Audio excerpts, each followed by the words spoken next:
This is really where it pays off to be greedy when others are fearful. So while the market looks like this on the weekly, you even go to Bitcoin on the daily.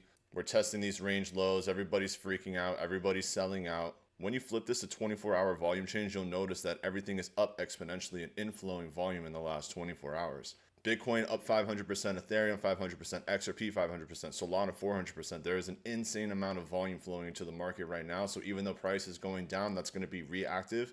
Being a proactive trader, I like to focus on volume, and that's what I teach in the EPIQ Trading Floor. And it's about fucking time that we swept this liquidity down here. I've been talking about this for weeks now at this point, talking about how I wanted to see at least one more sweep down here with a couple of candle bodies that actually close on the daily so that we can confirm this long-term support. And even if we want to come down further, let's play the if game. I would love to see us test down into 73 to 71K, because if you scroll out and look back, this is going to be a major SR flip range or a support and resistance flip from March and April of 2024, so last year.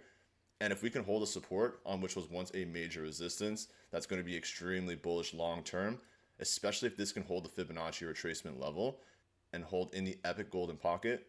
Then we could easily see the swing up to take profit 3, which is going to be at about $149,000.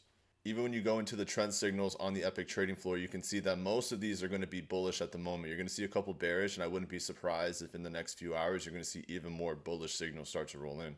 And right now it's looking like they're all in the hourly, so what we want to wait for is some of these longer term trends that flip in the daily and on the 4 hour as well. And if you want to get access to all of this, by the way, I'll leave the link in the description. I'll also tag in the video so you can check out the EPIQ Trading Floor for yourself, which we're over 50% sold out. So if you want to grab a spot, you can try it for free for 3 days.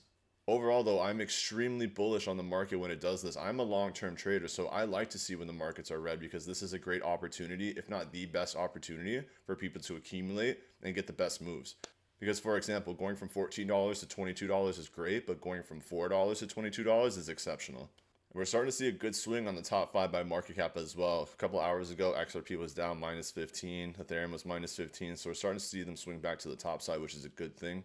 And overall, there's a lot of fear in the market, as you can see across the board. Bitcoin, Ethereum in total on the daily with strong sells, and only one person putting that buy signal, which would be me in this situation, the advantage of these market dips.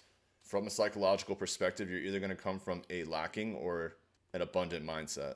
So someone with a lacking mindset is going to be in this environment and see everything as a negative and want to sell out and panic and do those types of things. Anyone with an abundance mindset is looking at this from a very great opportunity to be able to accumulate at prices that we might have thought that we never would get to again.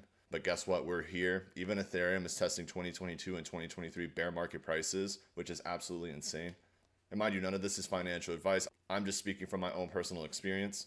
But I will leave you all with that. If you have any questions, don't hesitate to ask in the comment section or just join the EPIQ Trading Floor. And if you're not subscribed already, hit that subscribe button. I hope everyone has an amazing morning, afternoon, or evening, depending on wherever you tune in the world. And I'll see you in the next video.